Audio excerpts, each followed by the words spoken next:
जमात इस्लामी का इस्लामाबाद डी चौक में एहतजाज, पुलिस की पकड़ धक्कर, मुतअद्दिद कारकुनों को हिरासत में ले लिया गया। हुकूमत की जानिब से रास्तों की बंदिश और पकड़ धक्कर के बाद जमात इस्लामी ने हिकमत अमली तब्दील कर दी और 3 मकामात पर धरनों का ऐलान कर दिया। जमात इस्लामी के धरने की कॉल पर रेड जोन और रावलपिंडी से दारुल हुकूमत आने वाले रास्तों को कंटेनर्स लगाकर बंद किया गया। पुलिस की जानिब मुख्तलिफ मकामात से जमात इस्लामी के कारकुनों को गिरफ्तार भी किया गया। तर्जुमान जमात इस्लामी कैसर शरीफ ने बताया कि जमात इस्लामी ने 3 मकामात पर धरनों का फैसला कर लिया। कहा, मरी रोड रावलपिंडी, 0 पॉइंट इस्लामाबाद और चुंगी नंबर 26 पर धरना होगा, जबकि 0 पॉइंट इस्लामाबाद पर धरने की क़यादत हाफिज नईमुर रहमान करेंगे।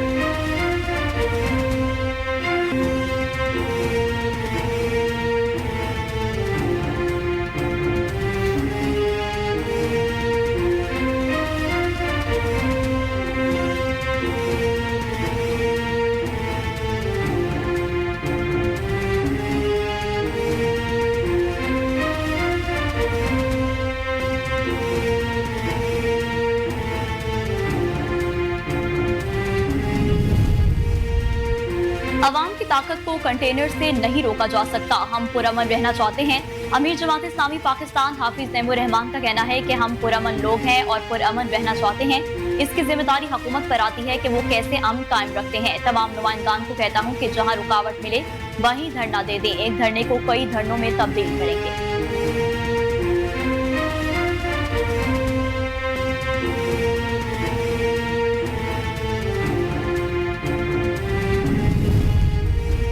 जमात इस्लामी के साथ मुआहिदा हुआ था कि वो लियाकत बाग में महंगाई के खिलाफ जलसा करके प्रोग्राम खत्म कर देंगे। ताहम हुकूमत अब भी बातचीत के लिए तैयार है।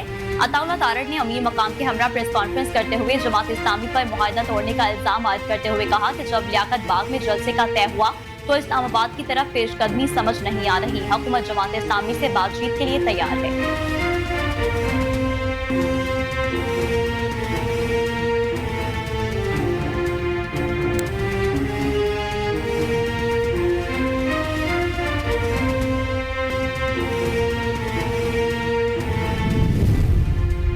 तहरीक इंसाफ ने इस्लामाबाद में एहतजाज मुलतवी कर दिया। पीटीआई इस्लामाबाद के सदर आमिर मुगल कहा कि आज एहतजाज की कॉल दे रखी थी, इजाजत के लिए कानूनी रास्ता अपनाया और डीसी को 27 जुलाई को दरख्वास्त दी।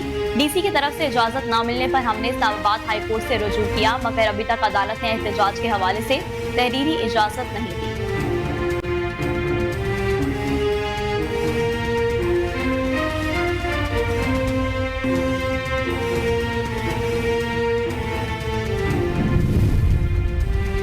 इस्लामाबाद हाई कोर्ट ने वफाकी दारुल हुकूमत में एहतजाज की इजाजत के लिए पीटीआई की दरख्वास्त पर फैसला सुना दिया, जिसमें कहा गया कि आज एहतजाज मुमकिन नहीं। पीटीआई की दरख्वास्त को नई पटिशन तस्वुर किया जाता है। इंतजामिया 29 जुलाई F9 पार्क या किसी मुनासिब जगह एहतजाज की दरख्वास्त पर मुनासिब वजूहात के साथ फैसला करेगी।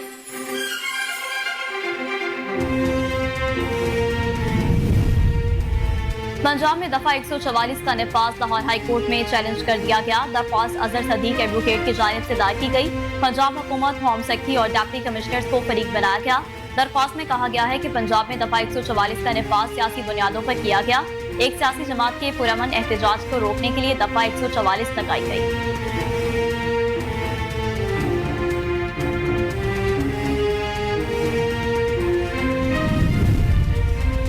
पंजाब में दफा 144 दहशतगर्दी के पेश नजर लगाई गई। जो भी कानून की खिलाफ वर्जी करेगा उससे सख्ती से निपटा जाएगा।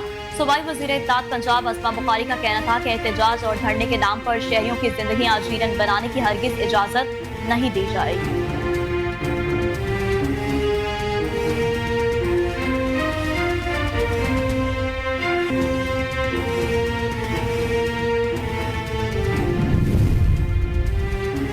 वज़ीर पंजाब मरियम औरंगजेब ने पीटीआई को भूख हड़ताल को डाइट प्लान करार दे दिया। कहा, दोपहर 3 बजे शुरू होने वाली भूख हड़ताल शाम 7 बजे तक इख्तिताम पजीर होने वाला डाइट प्लान है।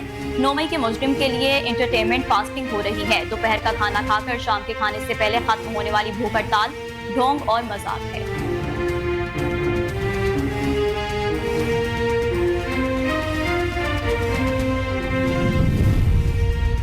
मुंतखब नुमाइंदे बिजली चोरी रोकने में हुकूमत की मुआवनत करें। वज़ीर-ए-आज़म शहबाज शरीफ का खैबर पख्तूनख्वा के अरकान असम्बली से मुलाकात में कहना था कि बिजली के शोबे में इस्लाहात से अरबों रुपए की चोरी के खात्मे के लिए कोशा है। हाल ही में गरीब और मुतवस्सित तबके को बिजली के बिलों में बड़ा रिलीफ फराहम किया। खैबर पख्तूनख्वा बिलखसूस जमशुदा इस्लाह की तरक्की हुकूमत की अव्वलीन तरजीह है। जमशुदा इस्लाह में सेहत और तालीम के मयारी सहूलियात को यकीनी बनाएंगे।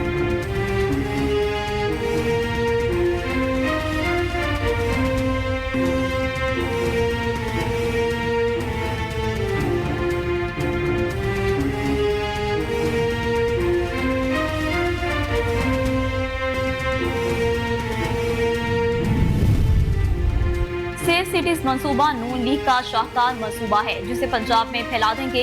वज़ीर आला पंजाब मरियम नवाज का कहना था कि सेफ सिटीज में आज दोबारा आकर बहुत अच्छा लगा। आपकी पूरी टीम को शाबाश देती हूँ जो शहरियों के जानो माल का तहफ़्फ़ुज़ यकीनी बना रहे हैं। आज चिल्ड्रन विर्चुअल पुलिस स्टेशन का इफ्तिताह किया। बच्चों के अगवा, ज़्यादती, दीगर जराइम से मुतालिक रजू किया जा सकता है।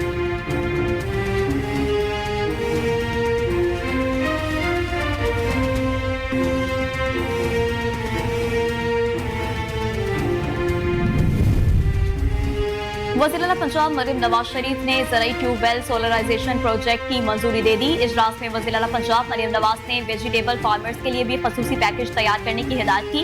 कहा टमाटर, प्याज समेत दीगर जरूरी सब्जियों की सप्लाई मैनेजमेंट का पायदार सिस्टम वज़ा किया जाए। किसानों का महंगी बिजली का मसला हल करेंगे और उनको सोलर पैनल देंगे। डीजल और महंगी बिजली से छुटकारा मिलने पर फसल की लागत में कमी आएगी। किसान खुशहाल होगा तो पंजाब खुशहाल होगा।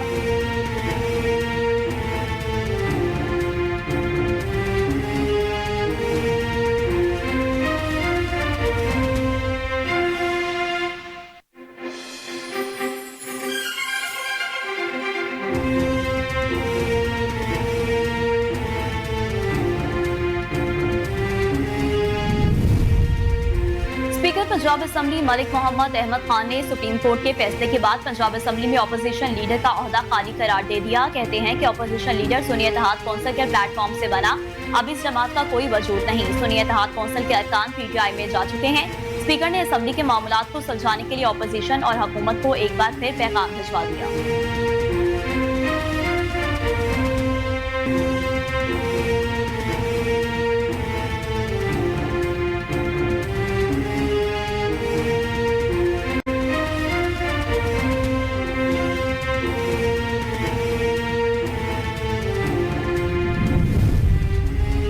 पाकिस्तान के पास दो रास्ते हैं, तरक्की का या इंतशार। हम पाकिस्तान को हर सूरत तरक्की के रास्ते पर लेकर जाएंगे। वफाकी वजीर एहसन इकबाल ने कहा कि सियासी अदम इस्तेकाम ने हमें बार बार तरक्की की पटरी से उतारा। पाकिस्तान में डेवलपमेंट एमरजेंसी लगाने की जरूरत है। पहले भी जब सी पैक शुरू हो रहा था तो मुल्क में इंतशार पसंद अनासिर सरगर्म हुए। आज सी पैक फेज 2 शुरू हो रहा है तो इंतशार पसंद अनासिर ने फिर से सर उठा लिया।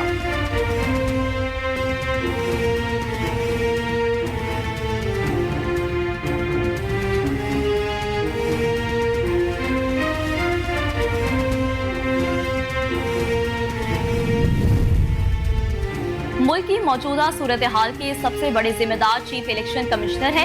मुशीर इत्तलाफ खैबर पख्तूनख्वा बैरिस्टर डॉक्टर सैफ का कहना था कि chief election commissioner supreme court फैसले पर अमल दरामद में लेतो लाल से काम ले रहे हैं। सुप्रीम कोर्ट ने वाक़या लिखा कि मखसूस नशिस्तें पीटीआई को दें। चीफ इलेक्शन कमिश्नर जाली हुकूमत से हिदायत ले रहे हैं। चीफ इलेक्शन कमिश्नर को तमाम गैर आईनी इक़दामात का जवाब देना होगा।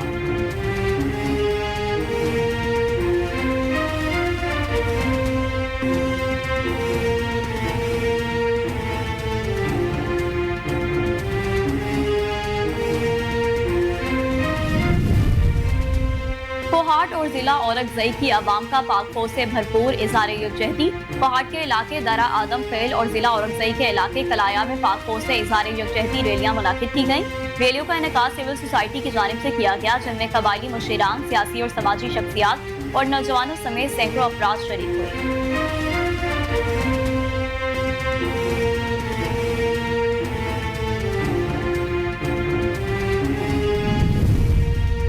कराची में बुख्ती कबीले के 2 ग्रुपों में फायरिंग के तबादले में 5 अफराद जाँ बहक और 2 जख्मी हो गए। अफसोसनाक वाकया डिफेंस के इलाके खयाबान निशात में पेश आया जहां 2 ग्रुपों के दरमियान तसादुम 5 अफराद की जान ले गया। जाँ बहक अफराद की शनाख्त मीर मेसम बुख्ती, मीर ईसा बुख्ती, अली फाद बुख्ती और नसीबुल्लाह के नाम से हुई। एडिशनल आईजी का कहना है कि वाकया दरीना दुश्मनी का शाखसाना है। वजीर दाखिला सिंध ने एडिशनल आईजी से वाकये की तफसीलात तलब करते हुए कहा कि कोई भी कानून से बालातर नहीं हो सकता। कानून के रिट के कयाम के लिए हर मुमकिन इक़दाम किए जाएं।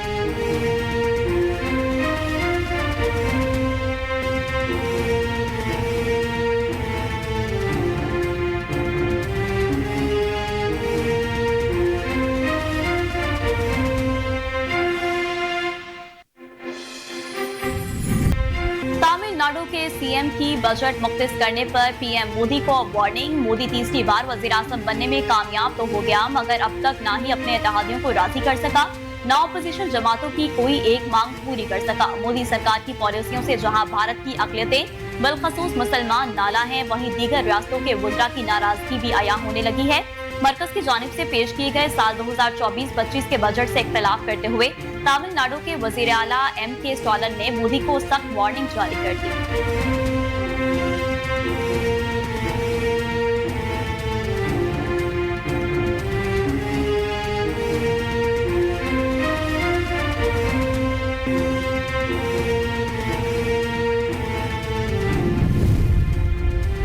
मशहूर यूट्यूबर ध्रुव राठी पर बीजेपी की जानिब से मुकदमा दर्ज। मोदी सरकार एक बार फिर अपने खिलाफ उठने वाली आवाजों को कुचलने लगी। बीजेपी की करप्शन और धांधियों के पोल खोलने पर यूट्यूबर ध्रुव राठी दिल्ली कोर्ट में तलब। यूट्यूबर ध्रुव राठी ने इलेक्शन के दौरान मोदी के असल चेहरे को बेनकाब किया था। बीजेपी के तर्जुमान सुरेश करिमशी नकवा ने ध्रुव राठी के खिलाफ जमात मुखालिफ वीडियोस अपलोड करने पर खित्ता इज्जत का दावा दायर किया था।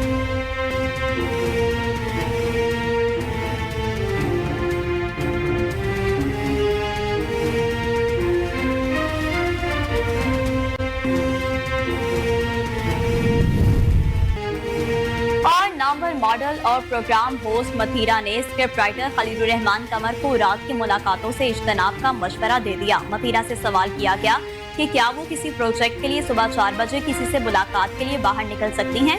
इस मौका पर मॉडल ने दिलचस्प अंदाज अपनाते हुए कहा कि वो किसी के बाप के लिए भी रात 12 बजे के बाद बाहर ना निकलेंगी, चाहे जितना भी बड़ा प्रोजेक्ट हो वो इसके लिए सुबह का इंतजार करेंगी। मथीरा का कहना था कि सुबह के 4 बजे गर्लफ्रेंड के घर भी नहीं जाना चाहिए, ये बहुत बड़ी बदतमीजी है।